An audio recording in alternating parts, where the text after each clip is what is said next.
Kano dira de cette anecdote très importante pour la suite des événements. Je vais me permettre de lire, car je ne l'ai pas apprise par cœur. Honte à moi. Il n'y avait rien à redire. Il était amusant d'avoir projeté Fukushima qui, ordinairement, quoi que l'on fasse, n'était jamais battu, mais surtout j'étais content de voir se concrétiser le résultat d'efforts de longue haleine. Kano fut récompensé pour son obstination, sa ténacité, son sérieux au travail. Il obtint très vite le statut d'enseignant en Jujutsu. Et il fut même choisi par Fukuda, son maître, pour faire, avec le même Fukushima, une démonstration de Jujutsu devant l'ancien président des États-Unis d'Amérique, Ulysse Grant, en mai 1879. De maître Masamoto, j'ai appris l'art subtil du kata. C'est ce que Kano déclara à propos de ce monsieur. Alors Masamoto Iso devint le maître de Kano à la mort de Fukuda, qui survint quelques mois après la démonstration de Jujutsu devant l'ancien président des États-Unis d'Amérique. À la mort de Fukuda, ce dernier aussi demanda à ce que Kano prît la direction du dojo. Mais Kano n'avait seulement que 2 ans de pratique de Jujutsu et était déjà maître. Mais il décida malgré tout de continuer à s'instruire sous l'égide donc de Masamoto, qui était le fils du fondateur de cette école, de l'école Tenshin no Ryu. Masamoto ne pratiquait plus les randori, il était âgé de 60 ans, mais était un expert notoire dans la pratique des katas. Quelques années après, malheureusement, c'est au tour de Masamoto de passer l'arme à gauche, et Jigoro Kano changea d'école de Jujutsu et s'intéressa à un nouveau style, le style de l'école Kito. La spécialité de l'école Kito n'était ni les atemi ni les seisis, mais les projections. Et c'est sous la tutelle de maître Likubo que notre ami continua son parcours en tant qu'élève en Jujutsu. D'ailleurs, de maître Likubo, Jigoro Kano dira « De maître Likubo, j'ai appris la technique et la fluidité ». Jigoro considérait le Jujutsu comme un trésor inestimable du patrimoine japonais. Toutefois, il le considérait aussi peu adapté à l'époque nouvelle qui s'ouvrait au Japon. Donc il le synthétisa, tout comme il a fait avec la technique contre Fukushima. Et en 1882, à seulement 22 ans, il créa l'Institut pour l'étude de la voix, le fameux Kodokan, où il y enseigna, où il commença à y enseigner cette nouvelle discipline qu'il appela le judo du Kodokan. Kano donc enseignait au Kodokan l'art qu'il venait de créer, donc le judo, mais était aussi toujours élève de l'Ikubo, et aussi il venait d'être nommé professeur à l'école des pairs, le Gyakushin. Donc les cours de judo se passaient gentiment, vu que la première année, seulement 9 élèves y étaient inscrits. Mais gentiment, pour le temple, ce n'était peut-être pas le terme que j'aurais dû utiliser, parce que le temple eut à pâtir justement des chutes à répétition et des techniques qu'il faut rappeler sont parfois assez percutantes en judo. Et oui, les tuiles du toit se déchaussèrent, le plancher se fêlait et même les tablettes commémoratives accrochées au mur du temple tombèrent. Donc en 1883, Kano décida de déménager. Et le Kodokan déménagea dans un entrepôt que Kano avait aménagé juste à côté de sa maison, où il dispensait aussi des cours d'anglais. C'est durant l'automne 1883 que Jigoro Kano reçut de maître Likubo sa licence d'enseignement de l'école Kito-Ryu. Kano continuait toujours à donner des cours au Kodokan, mais le nombre d'élèves était assez restreint, une dizaine seulement, car Kano avait 23 ans et on va dire qu'il n'était pas crédible dans son âge pour pouvoir prétendre à être enseignant dans une nouvelle discipline en plus qu'il avait créée. Mais contre vents et marées, Kano continua à structurer le Kodokan tout simplement en y faisant un agenda très précis afin d'y faire des compétitions, et aussi un système de grades se mit peu à peu en place. Dans ce système de grades, il y avait 3 niveaux pour les débutants, les Kyu, et 3 niveaux pour les confirmés, les Dan. Les 2 premiers élèves d'ailleurs à recevoir le Shodan, la fameuse ceinture noire, fut Tomitatsu Meijiro et Saigo. Shiro Saigo, avant de pratiquer le judo d'ailleurs, avait pratiqué avec un samouraï du clan Aizu une technique de combat appelée l'Ochiki Uchi. C'était une technique des techniques de combat réservées aux hautes classes des samouraïs. Mais toutefois, cet enseignement lui permit souvent de contrer Jigoro Kano dans cette technique de judo, et donc il obligea Kano à affiner encore plus ces techniques de judo du Kodokan. Pour les élèves les plus sérieux de Kano et les plus courageux surtout, Kano instaura des sessions spéciales de 30 jours en hiver qui s'appelaient le Kangeko. Donc durant les Kangeko, hormis la pratique du judo, qui était pénible d'ailleurs, parce qu'en raison du froid extrême, car ça se déroulait l'hiver, les élèves se devaient de pratiquer notamment la philosophie, les études de texte, l'économie et la psychologie. Ils se devaient aussi de porter un uniforme plutôt traditionnel qui était le hakama, la fameuse jupe culotte des samouraïs ou celle des aikidoka si vous préférez, ainsi que le kimono, et le tout en seiza, c'est-à-dire à genoux. Alors pour en revenir au kimono, il faut savoir qu'en France, ou en Occident, mais du moins en France, le terme kimono est inexact, car le kimono au Japon n'est pas du tout la tenue de combat ou de pratique du judo ou du karaté. Le kimono est un vêtement de chambre qui, vulgairement, et là je ne vais pas du tout me faire des amis, ce qui pourrait être comparé à un pyjama, mais c'est une caricature très très osée de dire ça.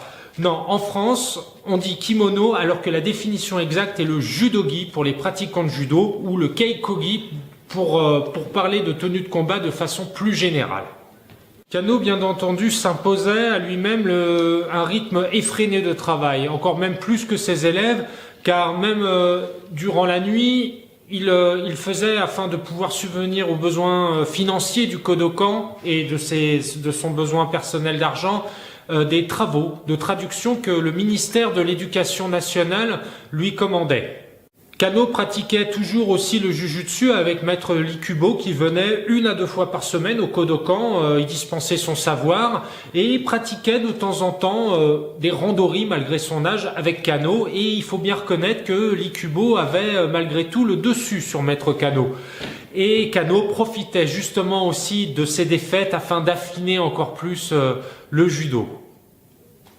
Comme je le disais tout à l'heure, l'échec est vraiment le brouillon de la réussite. Une anecdote à retenir intéressante au sujet du judo fut qu'un jour, un dénommé Shirai, qui était l'ami d'un ami du père de Kano, avait un problème assez important avec l'alcool. Cet homme, qui par ailleurs était a priori relativement gentil lorsqu'il était sobre, avait donc l'habitude misérable de picoler et d'être, comme beaucoup d'ailleurs, une personne absolument exécrable lorsque ce dernier était sous. Kano, lors de ses crises d'alcoolisme, maîtrisait gentiment et avec douceur l'individu, et il réussit d'ailleurs à pondérer l'alcoolisme du bonhomme et à l'initier au judo. Cette anecdote renforça véritablement les convictions de Kano que le judo était vraiment une pratique indispensable et humaniste pour les femmes et les hommes du monde entier. Une anecdote intéressante qui me vint à l'esprit lorsque le barbier faisait son office, c'est que Jigoro Kano était obligé de se déplacer à cheval. Enfin, du moins, il était surtout contraint. Et il était un piètre cavalier. Mais lorsque le canasson ruait, eh bien notre ami retombait tel un chat toujours sur ses pattes. Ce qui est intéressant dans cette anecdote et véritablement à mettre au bénéfice du judo, est que le judo apprend à tomber, ce qui est une chose véritablement importante pour les personnes telles que votre serviteur qui sont assez maladroites et ainsi que pour les enfants. Donc j'encourage toutes les personnes à pratiquer cet art martial uniquement dans le but d'apprendre à tomber, ce qui évite des dépenses inutiles chez nos amis les dentistes. Ce qu'on peut pour le moment en conclure dans cette post-création du judo est que la primauté des techniques était accordée aux projections et aux chutes, et ainsi qu'à l'élimination des techniques dangereuses pour les randori, car dans l'agenda de Jigoro Kano, des compétitions étaient en prévision.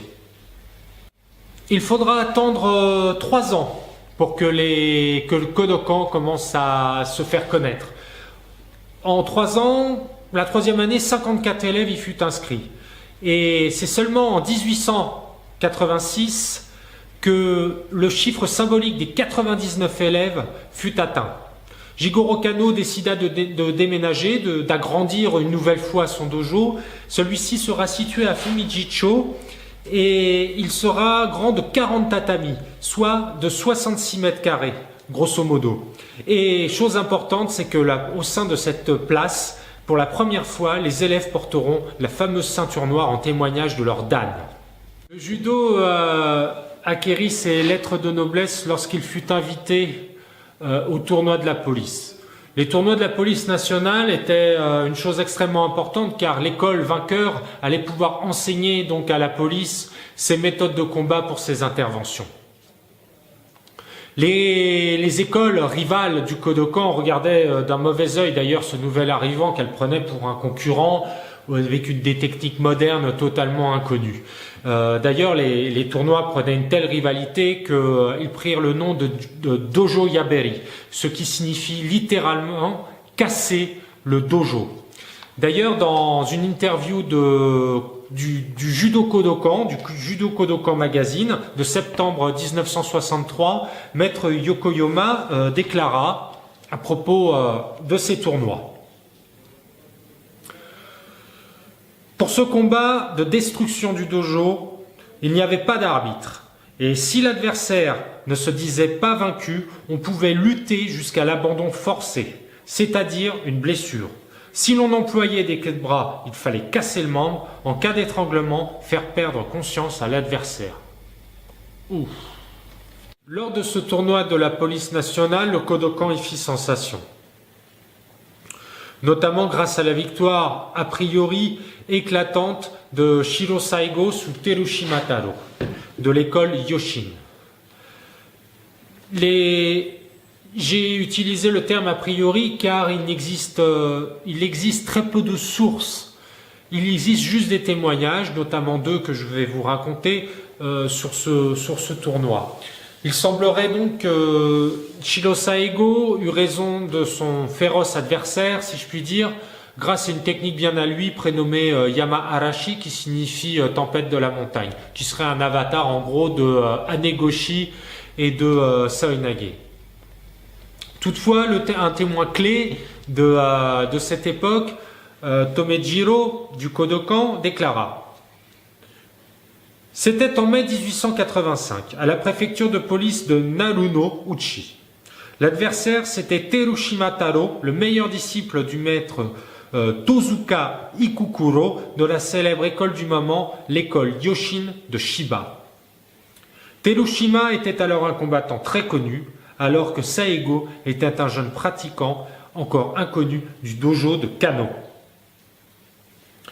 Un autre témoignage eut lieu, c'est celle de Isoga Hajime, qui fut 10e dan d'ailleurs, et il déclara il y eut en 1885 des combats entre l'école de Tozuka et le Kodokan de la préfecture de police.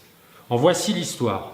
À l'époque, il avait été décidé d'inviter un professeur de judo pour l'entraînement des pratiquants fonctionnaires, mais parmi les gens concernés, les avis divergeaient quant à savoir s'il fallait s'adresser à la faction de Tozuka de l'école Yoshin, école célèbre depuis longtemps, ou au Kodokan qui à l'époque était en plein essor. Finalement, il fut décidé de choisir en fonction de l'efficacité réelle. Qu'en fut le résultat? La compétition de 10 combattants donna une victoire écrasante au Kodokan par un match nul et 9 victoires. Toutefois, je me permettrai une petite subtilité, c'est que le jujutsu, lors de ces tournois, était épuré. Car le jujutsu étant un art de guerre, cet art comprend énormément de techniques, notamment létales. Et bien entendu, même si les combattants allaient jusqu'à l'étranglement qui évanouit et au cassage de membres, il était bien entendu hors de question de tuer son adversaire. Donc le jujutsu de cette époque-là, lors de ces tournois du moins, était amputé de beaucoup de techniques. Ce qui est mis quand même le Kodokan un petit peu plus en avant pour la victoire.